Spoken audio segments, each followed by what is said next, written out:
On s'intéresse toujours à savoir sur quel marché on travaille. Et aujourd'hui, un chiffre clé du marché de l'arrosage, c'est une estimation du volume global du marché de l'arrosage automatique en France. Et on parlerait de 300 millions d'euros. Un chiffre qui me vient, c'est tout simplement la consommation d'eau par habitant en France. On est à peu près aux alentours de 145-146 litres, ce qui fait qu'on est un tout petit peu en dessous de la moyenne européenne. En France, on utilise à peu près 32 milliards de mètres cubes d'eau par an.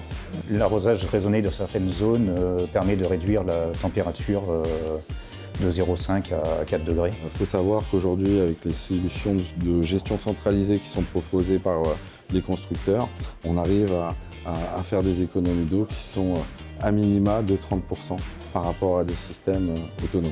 Il est évident qu'on n'a pas besoin d'eau en France. Il y a 176 milliards de mètres cubes de nos rivières, de nos fleuves qui partent à la mer.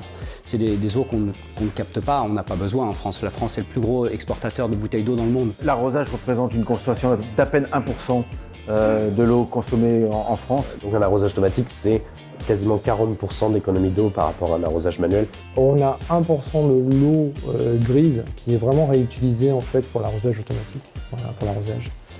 Et je pense que là, c'est une faiblesse en France sur ce sujet. On arrose avec 99% d'eau potable ou du moins d'eau captée sur des forages ou sur des puits. J'ai un chiffre clé, même si je n'ai pas la source, mais sauf erreur de ma part, la pluviométrie en France a baissé de 14% sur les 10 dernières années.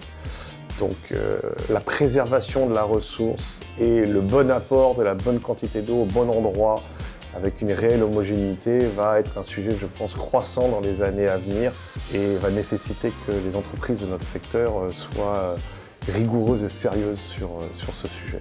Sur les golfs, la plupart des eaux qui sont utilisées, je crois que c'est plus de 80%, sont des eaux brutes, c'est-à-dire des eaux qui sont des eaux collinaires par exemple. Nous avons encore 1,3 d'augmentation de consommation et de prélèvement sur notre planète cette année. Et cette augmentation ne va pas forcément dans le bon sens, ça n'est pas forcément une bonne nouvelle. Nous sommes de plus en plus d'habitants sur Terre et cette eau, comme je vous le disais, se raréfie et deviendra de plus en plus compliquée, en tout cas dans les années à venir. Aujourd'hui en France, il y a à peu près 800 golfs en France. Quand on prend la surface irriguée d'un golf, si on part de la surface principale qui sont les greens, sur un golf qui est 18 trous, ça représente à peine la surface d'un terrain de sport.